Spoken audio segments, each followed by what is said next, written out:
The way it works currently is that if I earn, let's say, 150,000 quid base salary, and I put 20,000 quid into my pension via salary sacrifice, my employer only pays employer national insurance on the net amount, i.e., the 130,000, because for tax purposes, they are treated as paying me 130 grand, not 150 grand. And so all of the difference, they get a saving of their employer national insurance. And what a lot of employers will do is they'll say, well, we've saved that money. We know your salary is really 150 grand. We'll put the 15% on that 20 grand into your pension scheme for you.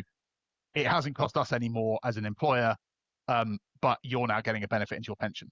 With this change, the sneaky thing about it is that if I were to do that now, I'd be like, okay, I can do 2,000. So I'm now paid 148,000, not 130,000. And suddenly my employer really owes 15% on 18,000 quid, which they have to then pay to HMRC.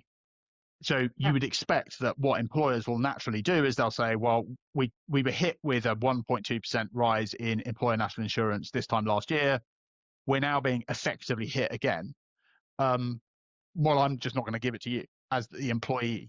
So I'm afraid we're going to cut your pension contributions by whatever the increase in our employer national insurance is, because you've now got a higher salary for NI purposes.